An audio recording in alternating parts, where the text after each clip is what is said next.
aquilo que Ele nos apresentou, especialmente em Sua palavra, mas na criação. É para nós estudarmos, memorizarmos, aprendermos, vivermos, construirmos a nossa perspectiva de vida a partir disso aí. Veja que a nossa ignorância acerca do passado acaba muitas vezes produzindo em nós muito mais ainda argumentos falsos que alimentam esse tipo de pensamento. Eu não preciso conhecer tão profundo assim a palavra de Deus, a pessoa de Deus, a obra de Deus. Nós achamos que nós somos sofisticados demais. Nós achamos que nós estamos no momento da história em que ninguém jamais no passado chegou a esse nível de construção científica, filosófica, de lógica. E nós erramos em vários níveis. Nós erramos porque isso não corresponde à realidade dos fatos históricos. Fui agora visitar no México a locais da antiguidade maia. E nós vimos lá que há milhares de anos atrás, centenas, mais de 1000 anos atrás, eles já faziam cirurgias abertas sem causar nenhuma infecção. Já tratavam de dente com muito mais capacidade que muitos dentistas que nós temos hoje. Tinha uma arquitetura muito mais desenvolvida do que normalmente a gente vê nas ruas de Goiânia, por exemplo, ou de uma grande cidade brasileira. A gente olha para o norte da Índia, há descobertas que mostram que há 5.000 anos atrás, pessoas faziam siso, faziam no dente siso, faziam um canal no dente siso, coisa que para hoje é difícil para os dentistas. Nós temos alguns dentistas aqui hoje na casa. Nós temos a história de construções de barcos como a Arca do Noé, que ainda hoje são difíceis para a engenharia naval construir. Mas mesmo assim, a gente acha que nós somos bastante sofisticados. Nós não conhecemos nada, praticamente nada do que aconteceu na história humana, a não ser aquilo que foi revelado na palavra de Deus. Nada do que aconteceu antes de Noé, do dilúvio, nós não sabemos o que aconteceu. Mas nós sabemos sim que houve muito impacto na vida de todos que vieram depois. E quando nós olhamos essa desconstrução, esse desconhecimento, essa desconsideração do passado, a gente vê que isso não é sem produzir um mal. Não vem como algo que não produz uma coisa ruim em nossa história. A Revolução Francesa, mais recente, por exemplo, quis acabar com a antiguidade. A Revolução Francesa quis acabar com tudo que vinha de trás, e especialmente com o cristianismo.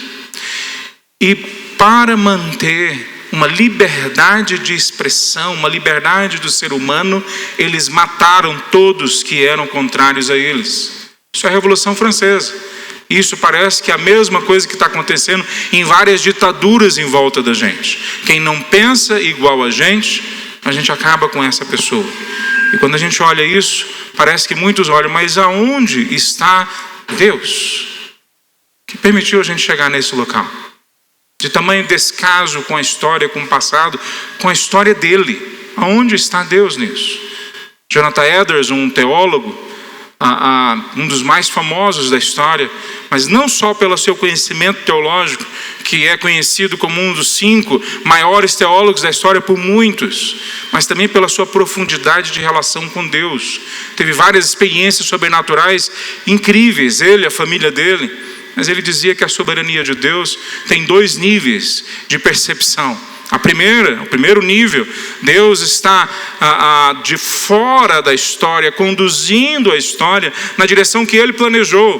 O seu mandato, a sua ordem, o jeito como Ele planejou que a história caminhasse, ela vai caminhar.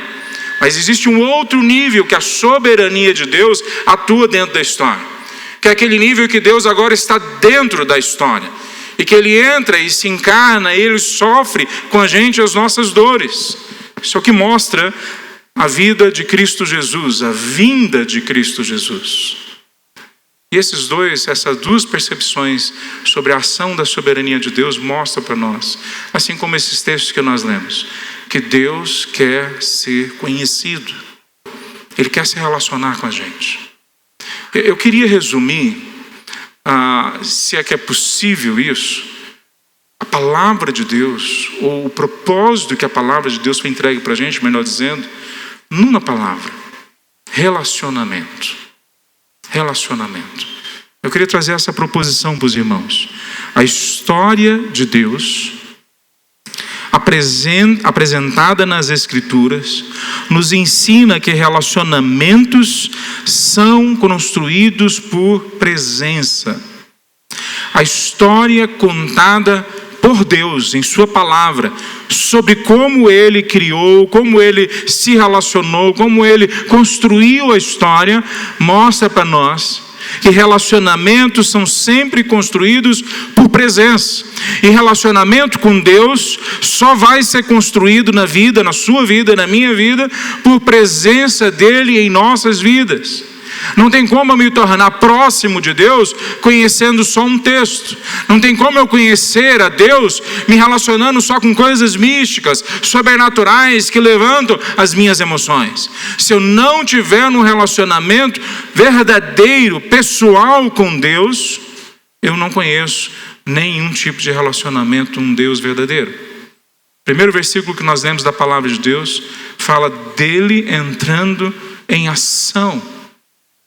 Ele transformando a realidade numa realidade que hoje nós podemos conhecer, ver, estudar. Eu queria trazer 5 princípios então a partir disso. Primeiro, a presença de Deus nos convida a uma santa comunhão. A presença de Deus na história nos convida a uma santa comunhão. Antes de eu continuar, eu queria lembrar os irmãos que se tem um momento da história onde nós pensamos mais do ponto de vista do virtual, se tem um momento da história onde nós nos relacionamos mais pensando que à distância é possível construir qualquer relação, se tem um momento em que nós abrimos mão do toque, do abraço, da caminhada conjunta, esse momento é hoje. E a palavra de Deus diz que Ele vem e invade, trazendo a sua presença para o nosso meio.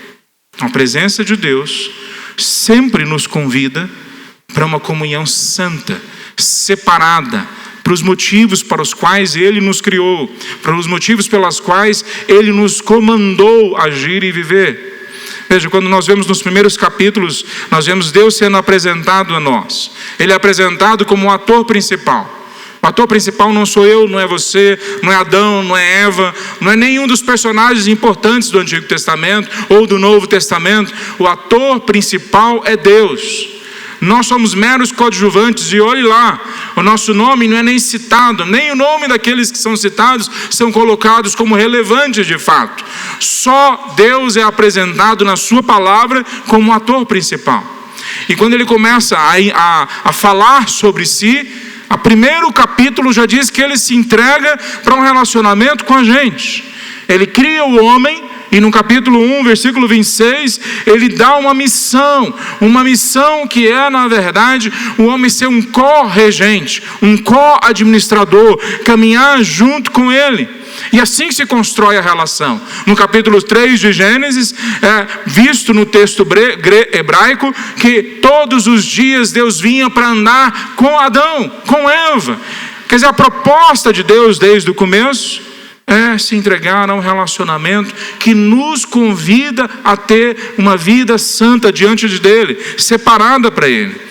Veja o próprio modelo da Trindade que é apresentado no primeiro capítulo, no segundo capítulo e depois do restante da palavra de Deus. Apresenta para a gente a comunhão, a relação entre mais de uma pessoa, 2, 3 pessoas. Apresenta para nós a Trindade, o modelo de como nós temos que ser humanos. Se há alguma coisa que nós entendemos que é a imagem e semelhança de Deus em nós, é que nós conseguimos reconhecer o outro, amar o outro, caminhar com o outro, construir a vida com o outro assim, como a Trindade é apresentada para nós, como uma comunhão perfeita. Nós somos chamados, convidados a essa comunhão perfeita. Mas ainda no começo da história, Satanás entra na história. E ele conversa com Eva, e Adão fica do lado dele calado, sem falar. O silêncio de Adão, a gente ainda sente nos homens, em nós. Nós nos calamos quando as nossas mulheres têm que se tornar fortes porque nós somos fracos. Nós nos calamos quando as nossas mulheres têm que se tornar sacerdotes do lar porque nós não somos. Nós nos calamos quando muitas vezes a mentira entra misturada com a verdade para destruir a nossa casa e a nossa família. Isso começou lá atrás, lá com Adão. Ele se cala e ele e Eva são enganados por uma verdade misturada com uma mentira. Milênios depois, Jesus é atacado por Satanás da mesma forma, mas ele vence. Ele percebe a mentira envolvida na verdade. Ele percebe a mistura cruel que Satanás está fazendo com o texto bíblico e se defende e vence contra Satanás. Mas Adão e Eva, de quem nós somos herdeiros, não vence essa batalha. E eles preferem se afastar da relação com Deus que os criou, da relação com Deus que quer se relacionar com eles. Eu sei que isso pode parecer para nós um princípio normal do cristianismo, uma história normal, uma doutrina bastante conhecida. Mas a verdade é que essa é uma verdade incrível. O Deus que é acima dos 90, eu nem lembro mais o número, 90 trilhões, é mais do que isso. O tamanho do universo é maior do que o universo que nós conhecemos. Quer se relacionar com Adão e Eva. Quer se relacionar com você e comigo. Mas eles abrem mão disso. Eles abrem mão disso.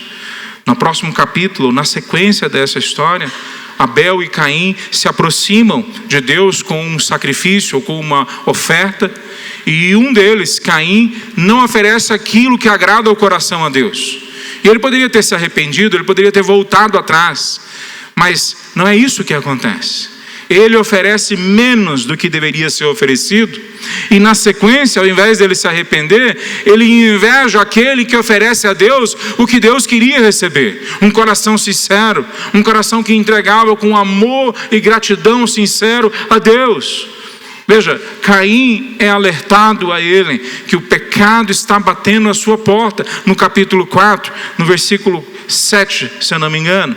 O pecado está batendo a sua porta, Caim. É a mesma coisa que acontece com a gente ainda hoje. O pecado bate a nossa porta quando nós deixamos ser alimentados por desejos impuros que machucam o outro e machucam a gente, que quebram a nossa relação com Deus e a nossa relação com a gente mesmo e a nossa relação com o outro. Mas o que é mais interessante é que no capítulo 3, Deus se relacionando com o primeiro pecado que entra, ele chega e a pergunta que ele faz é ainda a que ressoa pelos séculos. Aonde está você? Gênesis 3, versículo 9. Aonde está você que não aqui comigo? Adão e Eva haviam pecado e eles se escondem de Deus, do mesmo jeito que nós fazemos. Às vezes nós nos escondemos de Deus indo para a igreja, se escondendo atrás da religião. Às vezes nós nos escondemos de Deus indo atrás de vícios, indo atrás de uma vida sem Ele, sem a presença dEle. Mas o fato é que todos nós, em algum momento, ou em vários momentos, nos escondemos de Deus como Caim, como Adão, como Eva. Mas olha só como a graça da presença de Deus se manifesta mesmo no Antigo Testamento. No capítulo 6, nós vimos que os descendentes de Caim são agraciados por Deus, não os descendentes dos outros filhos. Ali é falado dos descendentes de Caim. Um deles se torna engenheiro, vai mexer com bronze e com ferro.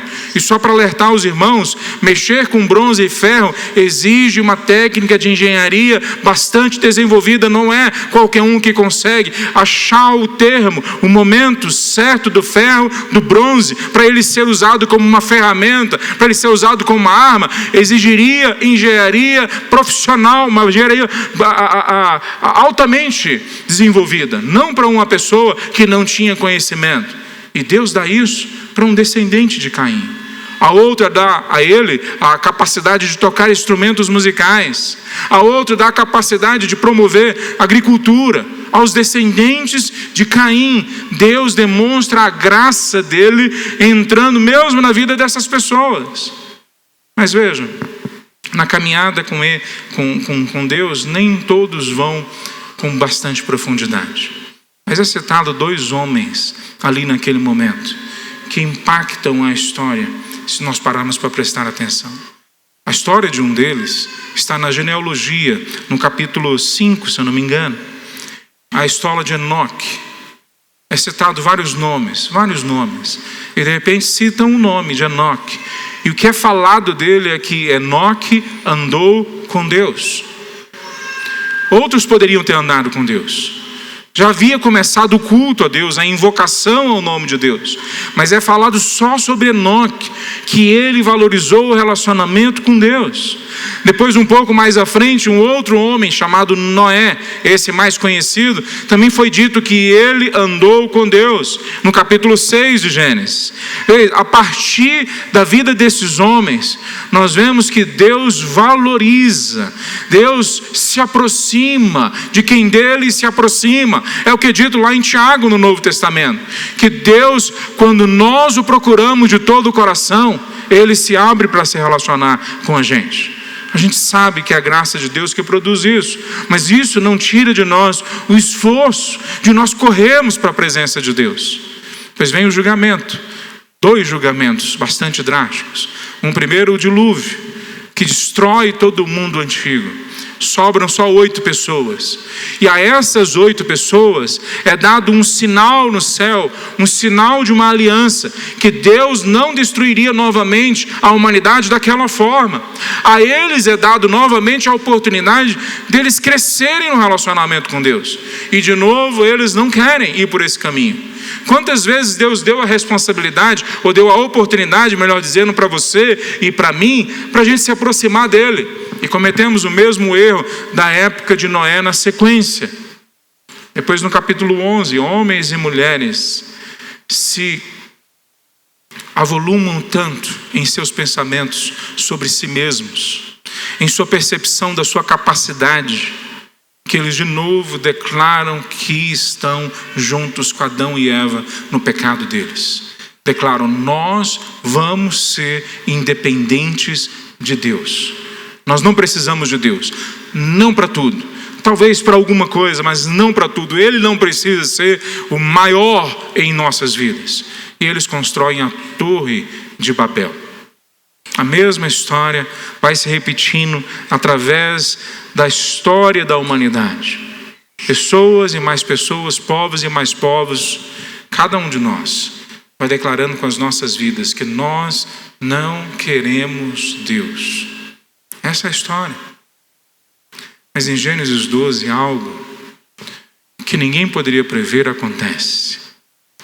Deus escolhe um homem de um ambiente de poligamia, de um ambiente de politeísmo, de um ambiente de distanciamento de Deus. Escolhe esse homem graciosamente. E é dito que esse homem, por causa da graça de Deus, entrega e confia nele com fé. O nome dele é Abraão. E é dito lá em Gênesis 12, do versículo 1 ao 3, que em Abraão todas as etnias, ou todas as famílias, todos os grupos e agrupamentos humanos seriam abençoados. E Deus constrói agora uma nova história, mais uma vez, mostrando que a misericórdia dele é sempre maior nas nossas vidas, na vida daqueles que se entregam a ele. Todo o julgamento de Deus na história vem embutido nele a misericórdia dele. Quando Deus corrige os seus, a palavra diz que ele corrige para trazê-los de volta. Ou mesmo aqueles que ainda não entregaram a vida a Cristo. Muitas vezes Deus usa o sofrimento para trazê-los de volta. A graça de Deus é manifestada lá atrás. Ela não começa na cruz de Cristo. A cruz é o ápice da demonstração graciosa de Deus. Mas lá atrás Deus demonstra uma vez mais, uma vez mais, uma vez depois da outra, que ele quer se relacionar com a gente.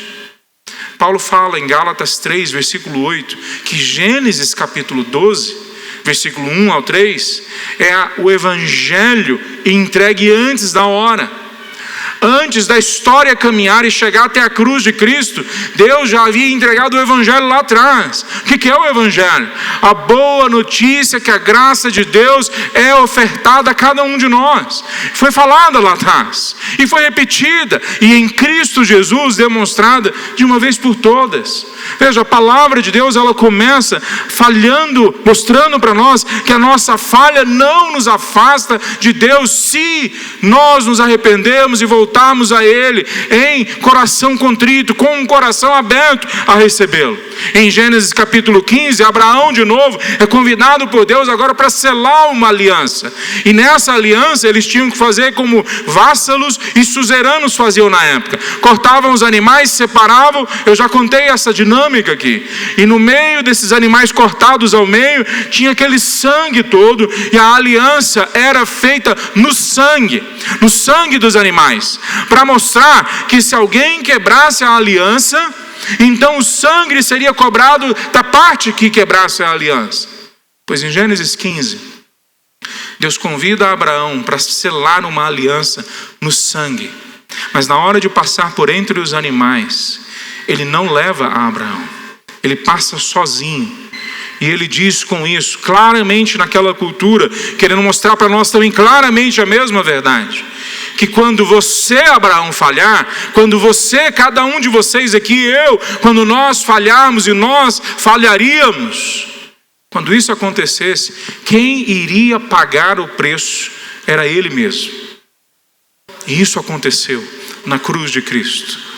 Ele foi morto por causa dos nossos pecados. Ele foi ferido porque nós não cumprimos os termos do pacto, da aliança. Ele se entregou por nós para que houvesse a esperança de que nós fôssemos agora considerados justos, parte da aliança com Deus que nos criou. Bom, essa história continua, e nós vemos na vida de homens como José, Moisés, Elias, Samuel, dentre outros, que Deus vai ao encontro deles e fala: vem para cá, eu quero uma relação com você. Um deles, talvez o mais famoso por isso, na sua relação com Deus, é Davi. Ele cria 70 nomes para Deus. Ele vai na caminhada dele, à medida que ele vai experimentando a caminhada com Deus, a vida com Deus, ele vai dando novos nomes, que em português às vezes nós não percebemos. Mas ele chama de Deus de a minha rocha, o meu tesouro maior, minha torre firme. Ele chama Deus de a minha força, a minha alegria, aquele que me cura, aquele que me salva. Ele vai dando nomes para Deus, por causa de uma relação de afeto que é criada por Deus na vida dele, a mesma que é oferecida a cada um de nós.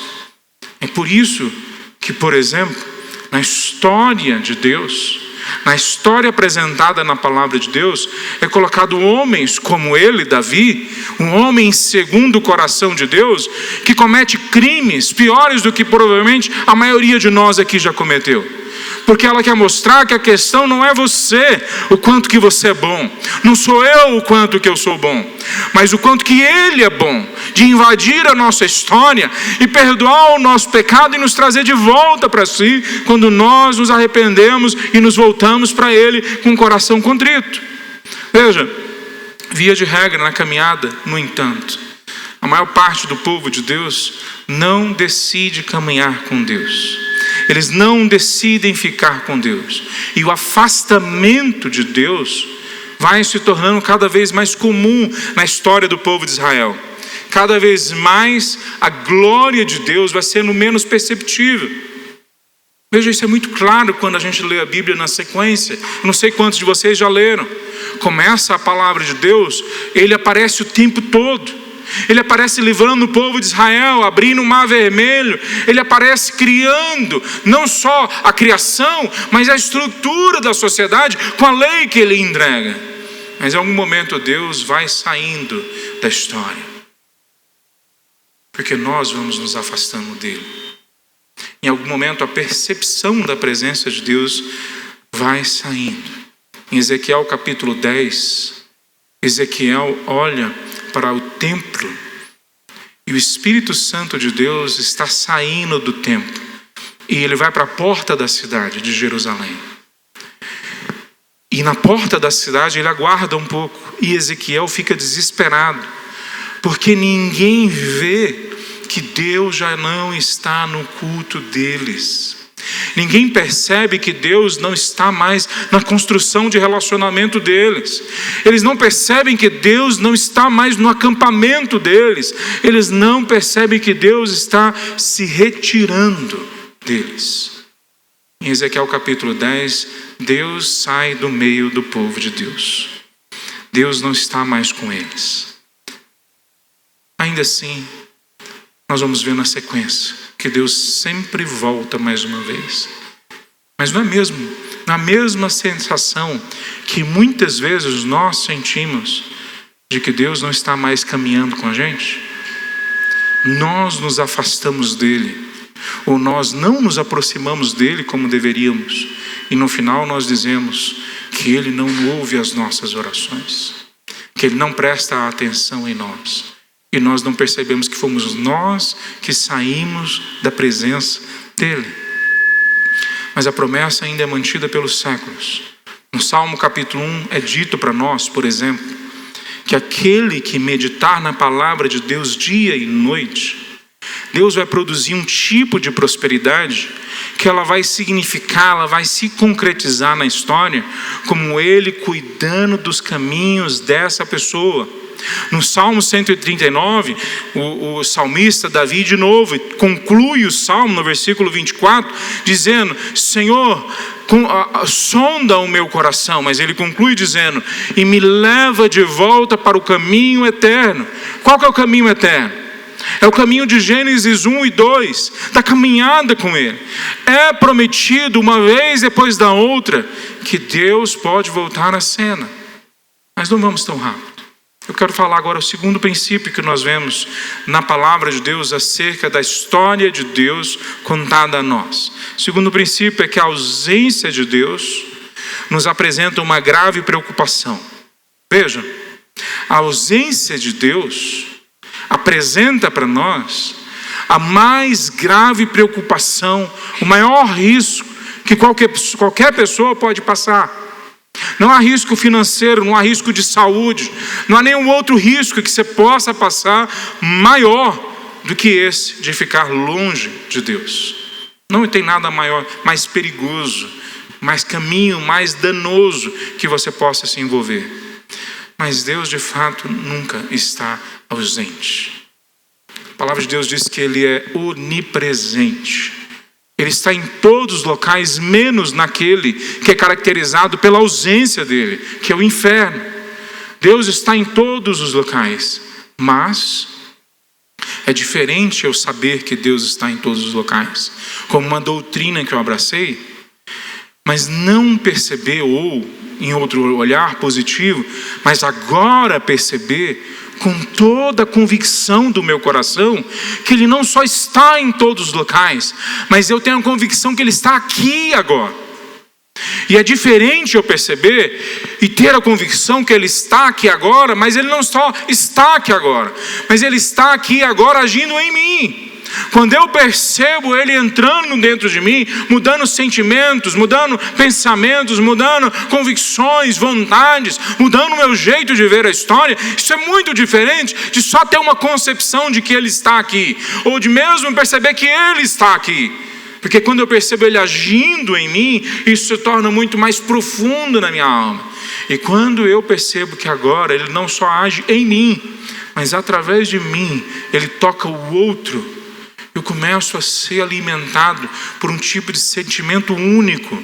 O Criador do universo quer me tornar cooperador, embaixador do que Ele mesmo está fazendo.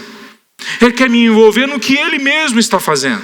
Veja, eu saber disso porque eu li a Bíblia é muito menor do que eu entender com o meu coração, sentir com a minha alma que Ele está usando a minha vida para tocar a vida do outro. Mas Deus pode estar ausente da minha percepção. Eu posso não perceber a presença dele. Durante a história de Deus contada nesse drama da Bíblia, a gente vê várias vezes Deus mostrando que vai sair. O povo de Israel tinha vivido, por exemplo, vários séculos, 4 séculos, longe da presença de Deus, como cativos no Egito. E eles desaprenderam a entender quem é Deus, a caminhar com Deus. Talvez não todos eles, mas a sua maioria. Eles são escravos de um outro rei, escravos de um outro reinado, escravos de uma outra época. Eles são escravos desse século. E Deus invade a história e mostra a presença dele de novo, tirando eles. É a história do Êxodo, quando ele entra na história da ausência dele. E ele invade com a presença dele, mostrando grandiosamente que ele quer tirar o povo dali.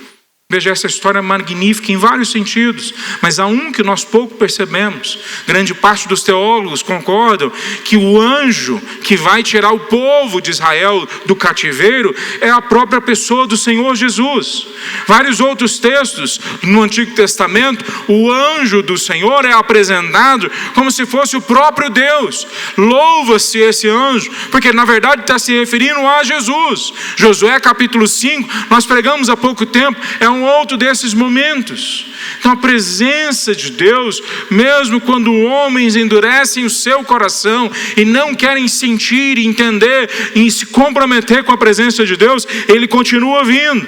O livro de Josué, por exemplo, na sequência que nós citamos, que é a continuação do Pentateuco, começa uma história que se torna mais real depois no livro de Juízes, que toda vez que os nossos líderes não seguem a Deus de todo o coração, se afastam de Deus, toda vez que faltam líderes que conhecem a Deus, o povo de Deus inteiro perece.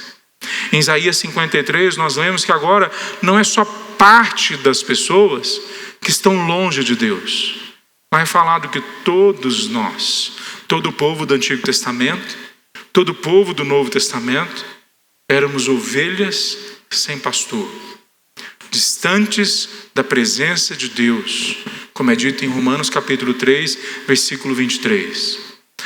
Veja, esse desejo, esse afastamento de Deus, melhor dizendo, acaba produzindo no povo de Israel o desejo de ser como os outros povos. Nós vemos em 1 Samuel capítulo 8, que agora eles querem ter o seu próprio rei. Eles não querem que Deus seja o rei deles. Eles querem que agora tenha um outro rei que seja, que eles escolheram, que seja como as outras nações do lado. Não é o mesmo comportamento que muitas vezes nós queremos. Nós queremos psicólogos, filósofos, nós queremos professores, coaches, nós precisamos sempre que tem alguém do nosso lado dizendo para nós como nós temos que viver. E por mais que todas essas pessoas e outras profissões possam nos ajudar, o fato é que elas não podem substituir a centralidade do governo de Deus em nossas vidas. Mas o povo de Israel optou por substituir o governo de Deus pelo governo dos homens. E eles fazem isso e caminham cada vez mais para distante de Deus. É óbvio que eles iam chegar nessa conclusão. E é óbvio que todos nós vamos chegar sem Deus nessa mesma conclusão. Porque em Efésios capítulo 2, do versículo 1 a 3, é dito que nós estamos mortos em nossos delitos. Não tem como nós, por nós mesmos, enxergarmos a vida que há no governo de Deus, no reinado de Deus, na proposta de Deus. Porque nós estamos mortos e não conseguimos enxergar isso. Mas aí o que vem mais na sequência? Veja, eu vou chegar nessa sequência. Mas os reis de Israel são um exemplo muito triste, mas ao mesmo tempo um exemplo muito enfático para nós. Eu não sei se você sabe a história, foram divididas as tribos, 10 ficaram no norte, 2 ao sul. As 10 do norte tiveram 19 reis, e nem um único deles foi descrito como um rei que seguia a Deus de todo o coração. Nenhum único rei de Israel foi descrito como um rei que seguia a Deus. Os reis de Judá foram 20, um a mais. E nos reis de Judá, somente 8 deles foram descritos como homens que buscaram seguir a Deus. Não foram perfeitos, mas eles buscaram servir a Deus com um coração íntegro. Será que isso não fala bastante sobre a nossa realidade? Quantos homens dentro da igreja realmente optam por ser homens segundo o coração de Deus? Não é a maioria. Quantos pastores optam por serem homens segundo o coração de Deus? A história se repete. Nós não somos mais sofisticados porque temos Calvino, Lutero, temos a reforma do nosso lado. Nós não somos mais sofisticados porque temos acesso à cultura que ninguém teve, ou pelo menos na velocidade de acesso ninguém teve no passado. Nós não somos mais sofisticados na nossa lógica, ao contrário, nós diminuímos o nosso vocabulário, diminuímos a nossa capacidade de pensar sobre Deus em muitos sentidos. E nós chegamos às mesmas conclusões. Nós queremos ser os donos do nosso caminho. Esse abandono de Deus acaba levando o povo para o cativeiro, acaba levando o povo para ser humilhado, acaba levando o povo para ser triturado pelas decisões erradas que eles tomaram. Mas de novo a graça de Deus se manifesta. A presença de Deus percebida sai em Ezequiel capítulo 10. Mas olha o que é dito no capítulo 11 de Ezequiel. Portanto, diga aos exilados, assim diz o Senhor soberano: embora eu os tenha espalhado entre as nações do mundo, serei um santuário para vocês durante seu tempo no exílio. Eu, o Senhor soberano, digo que os reunirei das nações onde foram espalhados e lhes devolverei a terra de Israel. Deus não abandonou o seu povo, embora o seu povo o abandonou. Deus não se ausentou do seu povo, embora o seu povo se ausentou dele. Quando a gente olha essa impressão da ausência de Deus, ela muitas vezes inclusive construída para nos levar de volta, ou nos levar num relacionamento mais profundo com Deus. Jó, por exemplo, em um outro momento, é um homem que conhece a Deus, ou pelo menos a doutrina sobre Deus. Ele sabe, e isso impacta inclusive o caráter dele e a percepção dele de como montar e construir a vida. Ele é um homem diferente.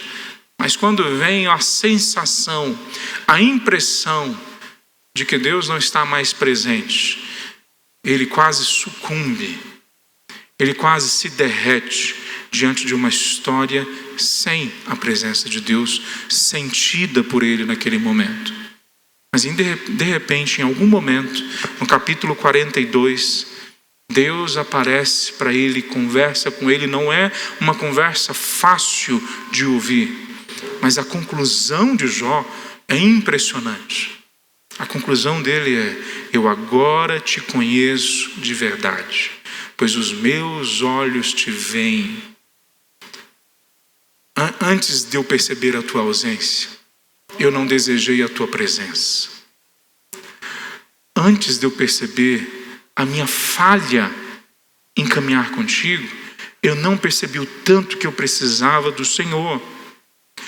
Antes de eu perceber o quanto doutrina não resolve tudo na minha vida, eu não percebi o quanto que era importante que isso fosse vivo na minha alma, o senso da tua presença. Agora eu sei que o Senhor é verdadeiro, é real, que o Senhor veio até mim como uma conclusão do tempo de ausência na minha vida. Veja, a cada passo que nós damos longe de Deus, se constrói esse senso de ausência, se destrói em nós o sentimento de que é possível ter esperança. As nossas melhores músicas, as nossas melhores poesias, os nossos melhores sonhos e planos sem Deus só nos empurram mais e mais para dentro do vazio que nós temos dentro da gente. É por isso que nós nos agarramos ao barulho, ao dinheiro, à festa, porque de alguma forma o barulho pode abafar esse sentimento de ausência. Mas Deus sempre vem em nossa direção. E esse é o terceiro princípio que eu vou falar para os irmãos hoje. A expectativa de Deus abre espaço para desejos santos. a expectativa da presença de Deus abre espaço em nossos corações para desejos santos, profundos, verdadeiros, pela presença dEle e pelo que Ele tem para nós. O último versículo do Antigo Testamento, na percepção judaica, que está escrita na Tanakh judaica, é 2 Crônicas, capítulo 36, versículo 23. Veja, o Antigo Testamento, do jeito que ele é dividido para os judeus, é diferente do jeito que nós dividimos. O texto é o mesmo, a divisão é diferente. Então, o último texto cronologicamente escrito na palavra de Deus, segundo os judeus, é 2 Crônicas 36, 23. E olha o que é dito: assim diz Ciro, rei da Pérsia.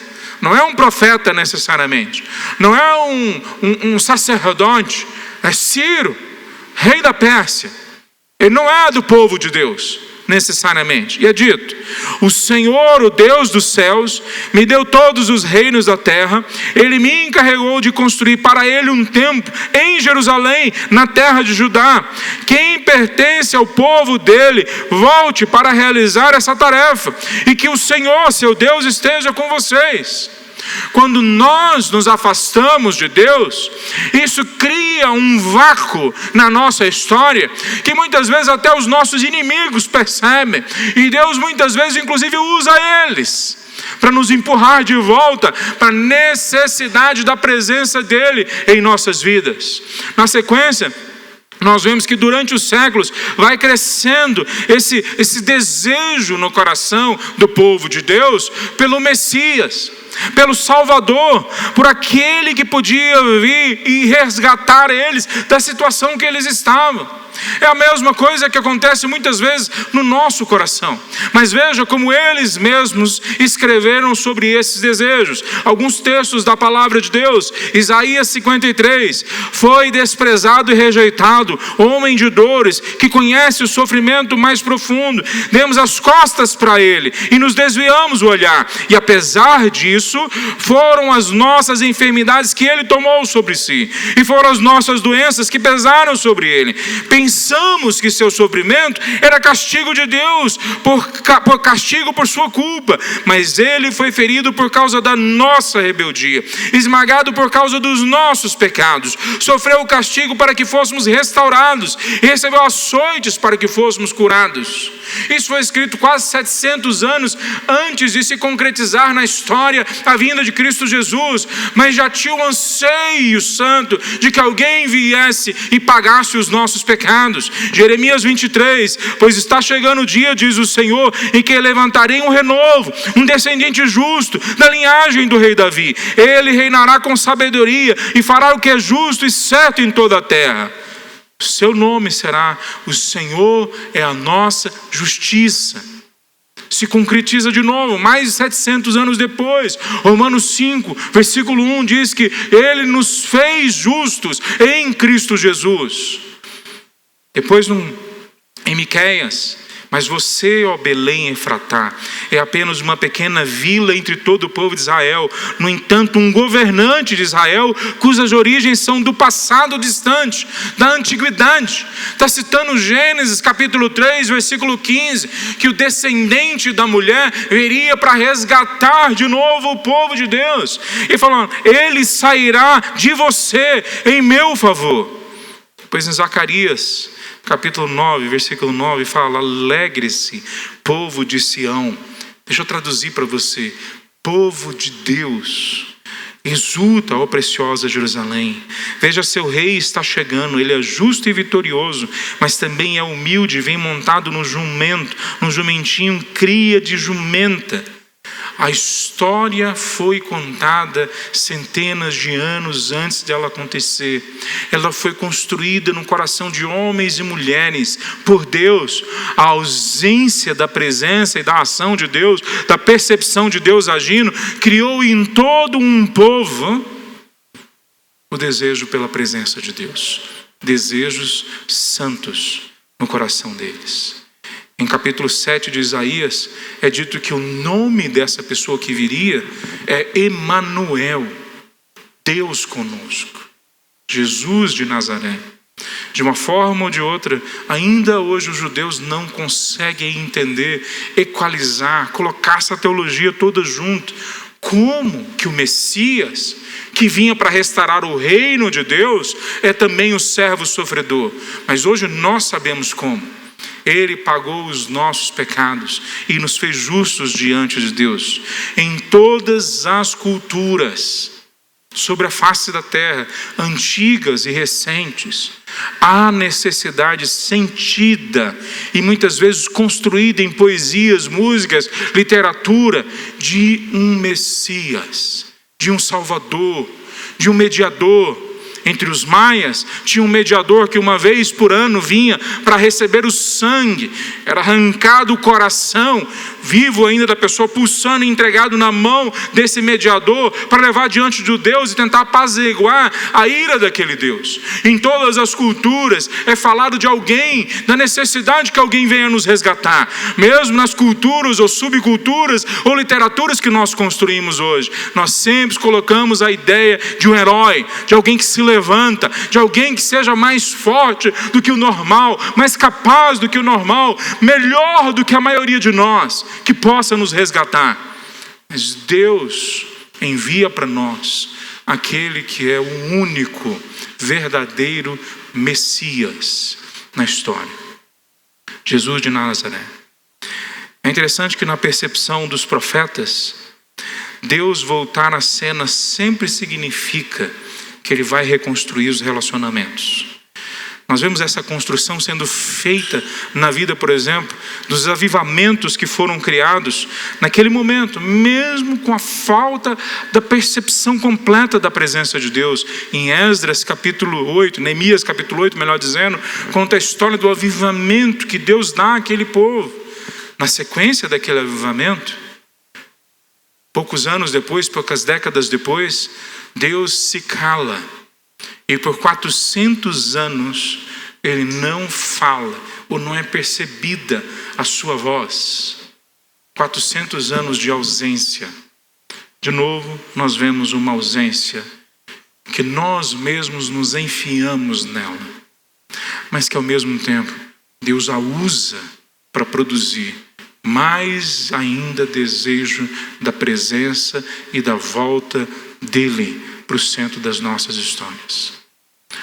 Nós vemos em Ezequiel 36, 26 a 27, que iria ser dado para nós um coração de carne, sensível à voz de Deus, para que a gente não fracassasse mais em ouvir a voz dele. E assim foi feito na sequência. Mesmo que nós não desejemos a presença de Deus como nós deveríamos desejar, nós ainda hoje podemos orar a Deus e clamar: Senhor, eu desejar a tua presença. Tem mais coisa a ser dito, meus irmãos, e eu vou continuar semana que vem. Mas eu queria concluir dessa forma hoje com os irmãos. A sua história, a minha história, a nossa história, não é diferente de milênios da história do povo de Deus. Não é diferente de milênios da história da humanidade. Ele vem até nós, nos afastamos dele. Ele nos traz de volta, nós nos afastamos de novo. Nós chegamos mais uma vez e a gente se afasta de novo. Mas foi prometido para nós em Ezequiel capítulo 36, que um dia isso ia ter fim. E o fim começa quando nosso coração é tornado sensível à voz do Espírito Santo de Deus. E é isso que é prometido em Ezequiel capítulo 36. E sobre isso nós vamos falar mais semana que vem. Clame a Deus então agora. E fala: Senhor, torna o meu coração sensível à tua voz.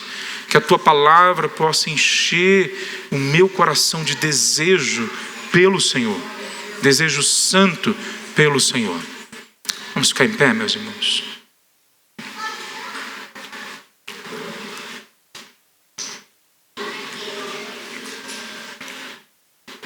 Não há história maior do que a história de Deus.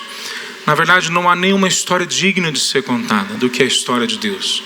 Mas Ele nos convida a participar da história dele junto com Ele. Então eu queria que a gente orasse agora e você falasse para Ele: Senhor, eu quero fazer parte da Tua história, eu quero fazer parte da Tua missão, eu quero fazer parte da vida que o Senhor tem, do reino que o Senhor tem para nós. Vamos orar? Santo Deus, louvado seja o Teu nome. Nós clamamos agora, Pai, que o Senhor venha produzir em nossos corações a santidade, a busca, a certeza da Tua presença. Deus, coloca no coração daqueles que ainda não sabem como desejar, o que desejar. Que todos nós venhamos a desejar o Senhor, desejar o Senhor. Que o Senhor comece a obra no coração daqueles que ainda não começou.